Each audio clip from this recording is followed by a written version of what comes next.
Hi everyone. This week in our study on the book of Romans, we thought about homosexuality and transgender. We took a look at just two verses 26 and 27 of chapter 1, and I'll leave a link to my entire message in the description box below. When we think about moral and ethical issues, when we try to make real decisions about these things, it's important that we keep one fundamental in mind, and that fundamental is worldview. Everyone has a worldview. It's the grid through which we look out upon the world and try to understand what's happening around us. Try to understand our place in the things that are happening around us. Our worldview can be shaped by many things, including our family, our education, significant influencers in our life, significant pieces of literature we may have studied, our culture, our personality, our innate desires, past successes, past failures, perhaps a tragedy we've had to endure. All these things come together to shape the way we understand the world around us. Born-again, New Testament believers strive to think biblically. That is to say, that we strive to maintain a distinctively Christian biblical worldview. And that worldview will shape our understanding on moral and ethical issues and our decisions about those things. Today, I'd like to share a couple of principles that have been very helpful to me in guiding me to think more biblically.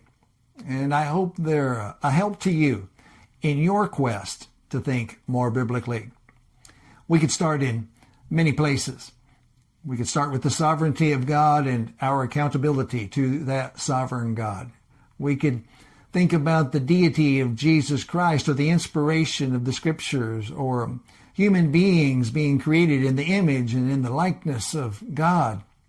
We could think about sin and our fallenness into sin and the story of redemption and the role Jesus Christ plays in that redemption and our restoration. All of these are important pieces to the worldview that Christians hold, important pieces to a biblical worldview.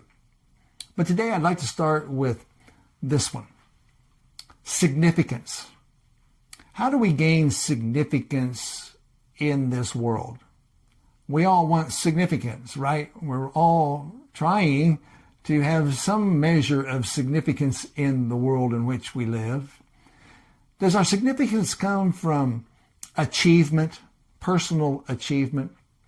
Does our significance come from the attainment of a certain desired outcome?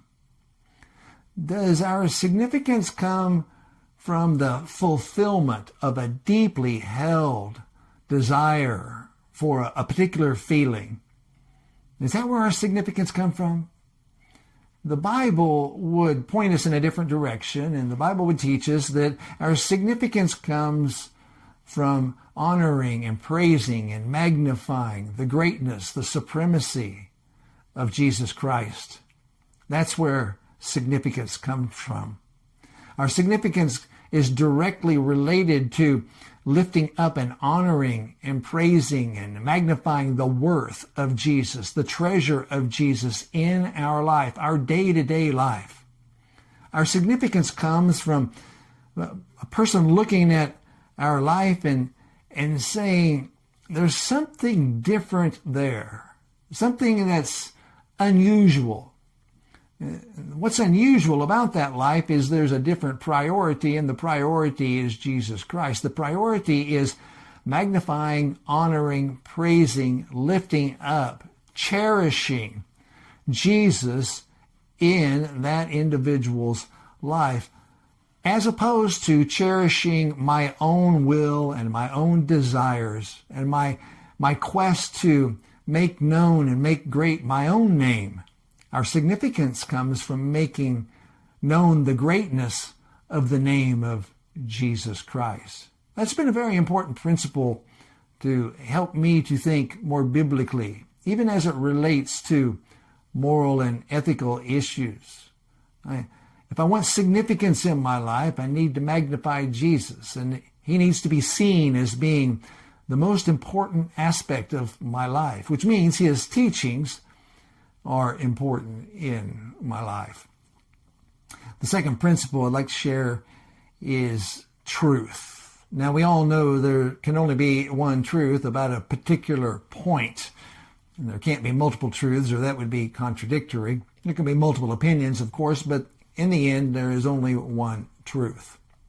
Well, how do we find truth? What is truth for us? Again, is truth the attainment of a particular outcome? Is truth found in outcomes?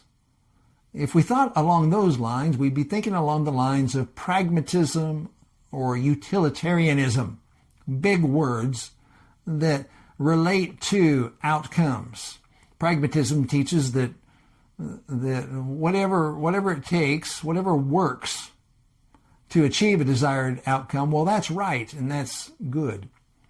Utilitarianism seeks to find the greatest good for the most number of people. The means are secondary. You may have heard the phrase, the ends justifies the means, which is speaking to the supposed reality that whatever it takes, whatever it works, the means, the steps, whatever steps that are necessary to be taken, well, those steps are right and those are true if they work to achieve a desired outcome. That's pragmatism. The Bible teaches that God is very interested in the means as well as the ends. God is not indifferent to the means. He's very concerned about the steps taken in order to achieve a desired outcome. We all know that something that is big and beautiful and grand in the sight of many isn't necessarily right or just in the sight of God. Well, when we think of it in terms of moral or ethical issue, if there's a desired outcome, if there's a deeply held feeling, a desired result, and some steps were taken that were out of sync with the teaching that God provides to us, they're out of sync with the will of God and the desire of God. If they're out of sync with that, but there's an outcome that we really cherish and we really like, well, we can immediately see that there's a problem with that. In our culture and the times we live in, people are very, very pragmatic about all kinds of outcomes, and especially outcomes concerning morality and the achievement of their desired outcome, the fulfillment of feelings that they deeply hold. And if those steps run contrary to what God teaches, well, so be it. The outcome was what I needed. Now that runs counter to what the Bible teaches. That would not be a biblical worldview. That would not be thinking biblically. So it's the issue of truth and the attainment of happiness and the attainment of desired outcomes. We need to pause and we need to think about that. And again, I mentioned the phrase, the ends justify the means, as being something that is counter to what God desires. So if the steps that I take in order to get to an outcome, well, they need to align with God's will. And the outcome itself needs to align with God's will. So there's a couple of principles. I hope they're helpful to you as you think about your quest to maintain and cling to a biblical worldview. You know, a lot of times when we talk to people, there will be differences of opinion about what's right and what's wrong and what's good and what's just in this world. Well, who gets to be right? I don't know if you've been faced with that question before. I know I have, talking with people, having two different perspectives, two different views on a particular point, and who gets to be right?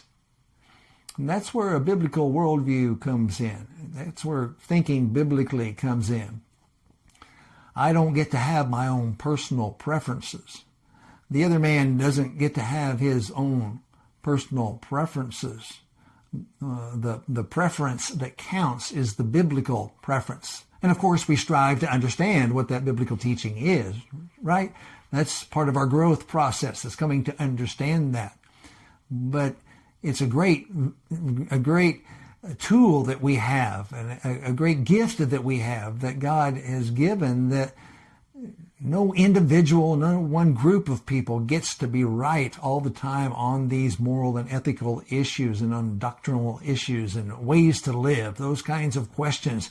There is only one truth, and God has given us that guide in the Bible. And it stands to reason, right? If we believe in a creator God, it stands to reason He'd give us some guidance on how to live in this world, because He loves us. And He created us for His honor and for His glory, and so that we could magnify Jesus and make much of Jesus and make much of the glory of God and all of those things. So having the Bible to guide us, it's a real gift, and that's a real treasure in itself. Well, I hope these principles are helpful to you as you continue your journey in growing to be more like Jesus.